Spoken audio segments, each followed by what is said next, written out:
I want to share a piece of my story with you, one that shaped me long before I had the language for it. And maybe pieces of it will become a part of yours. When I was 6, my parents would take my brother and me to the grocery store with exactly $59. My mom would carefully place items in the cart, and my dad would just as carefully take some items out. A bag of chips back on the shelf, an extra carton of milk back on the shelf. My life was shaped by those $59 because the rain, it didn't stop at the front door. It poured from the ceiling onto my bed, soaking the only blanket that I owned. I lied there, listening to the pots and pans fill with water, trying to dream of a different life, but I couldn't. There were no snapshots of that life in mind, no pictures, no examples. My imagination was a blank canvas, untouched by exposure. Because I had no vision to reach for, even my dreams felt like dead ends. It was years later that I finally found the word that was missing: futuring. We all start off with dreams, wishes that float in clouds, beautiful but untouchable. Some of us go further and manifest, aligning belief and attention so that the world will seem to lean our way. But hope and belief alone cannot guarantee tomorrow. Futuring is the highest act, not just imagining, not just willing, but charting the path, building the ladder, and taking the first steps into reality. But we all have our boundaries, regardless of success, and those boundaries are not always money. They could be the red lines in a map, the unspoken rules in a family, the ceilings that we can't see but always feel. Futuring is when you decide that those boundaries are not the edge of your story. It is a strategic practice that takes vision into reality. It begins through exposure, visualization, daring to act as if, and then it becomes deliberate, scanning the horizon, mapping routes, anticipating pitfalls, and designing the breakthrough. Futuring belongs to all of us because each one of us has the power to chart tomorrow, not just wait for it. And I know this is possible because I grew up surrounded by boundaries. I grew up in a red line neighborhood where the boundaries of our dreams were drawn by people who never knew our name, but determined our worth. Being bused across town to a better resource school didn't just change my zip code, it changed my vision. That was my first ladder, my first lesson in futuring.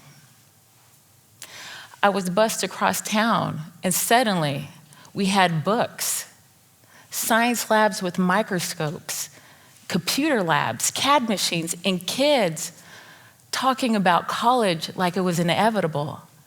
And for the first time, my imagination had pictures. And I made a quiet promise to myself. One day, I'm gonna become a scientist and an adventurer. At school, I would drift off rehearsing in detail.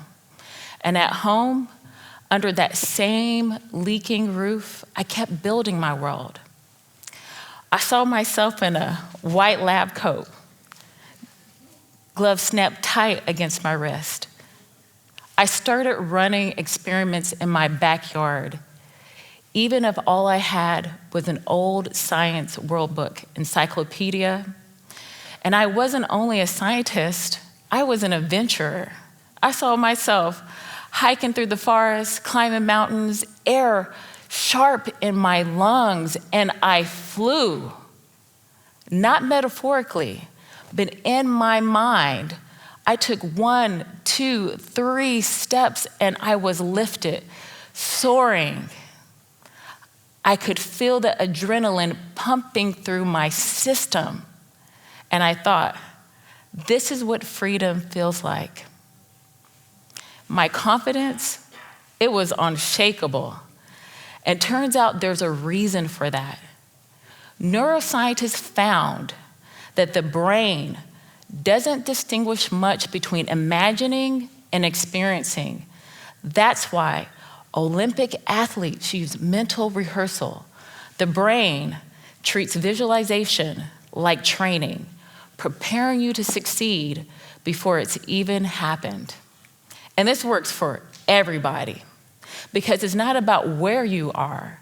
It's about what you dare to imagine and what you dare to act as if it's already true. So let's try this together.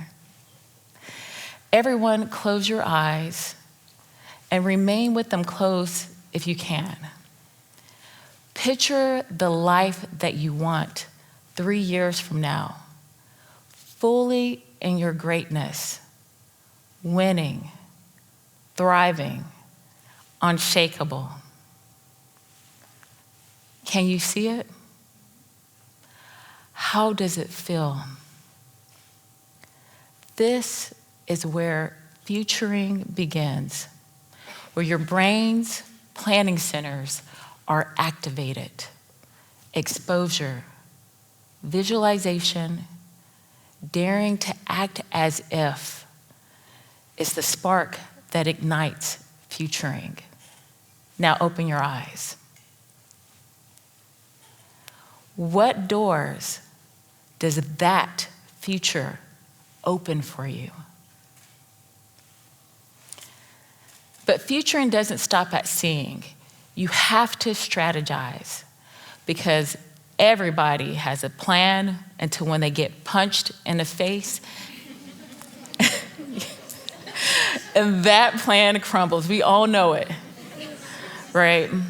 My punch came in high school. I dropped out. I couldn't keep up. Those kids were light years ahead before the race even began. That could have been the end of my story. But I remembered futuring is for everyone. I remember opening my locker, pulling out my books, and grief hit me like a wave.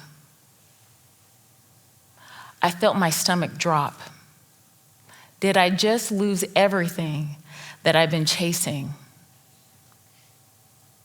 And I have to say this again, y'all. That could have been the end of my story. But like I said, futuring is for everyone.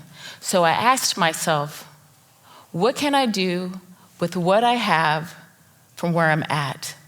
So I became deliberate and created multiple frameworks for success, grounded in resilience, longitudinal mentorship, and relentless learning.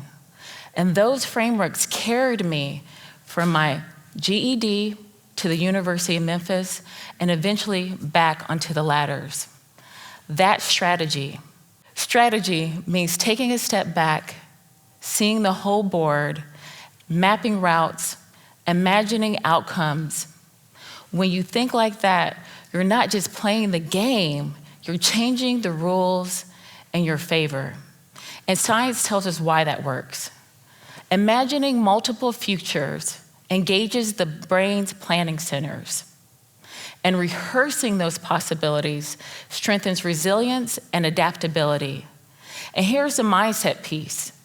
Positive visualization doesn't mean that you're ignoring challenges.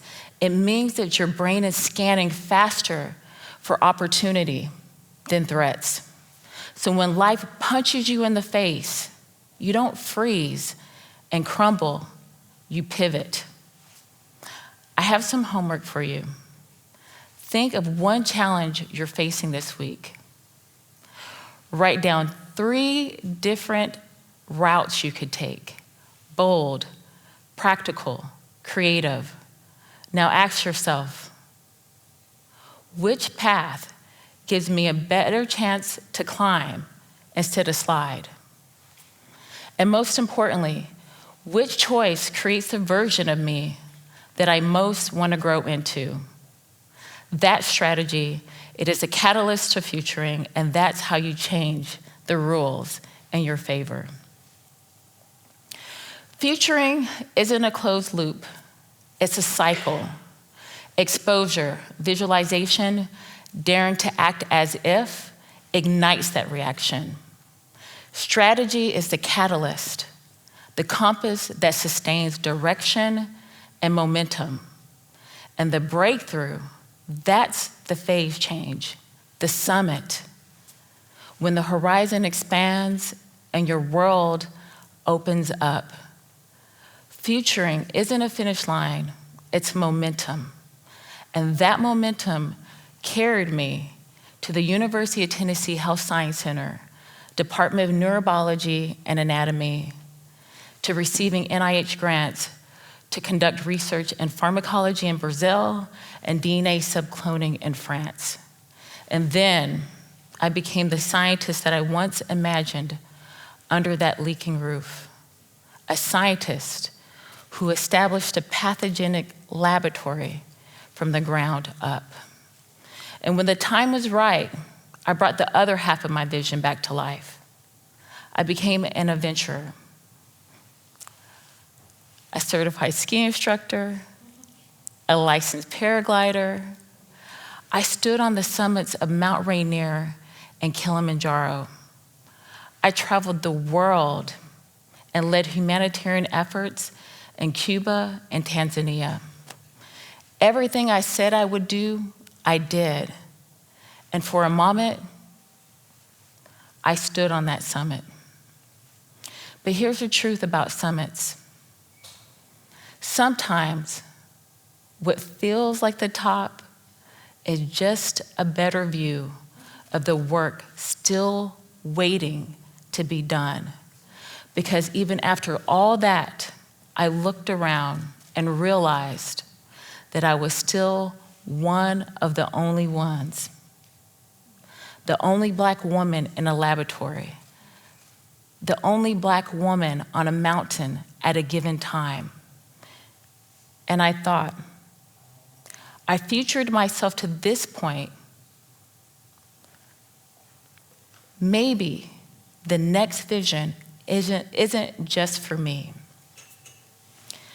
That's why I created Edge Outdoors, a groundbreaking initiative addressing the invisibility of Black, Indigenous, and women of color, including trans and gender nonconforming individuals in mountain spaces. We didn't just create access, we pioneered it. We designed and established the nation's first advanced instructor training program, athlete development programs, and adult access initiatives for this community.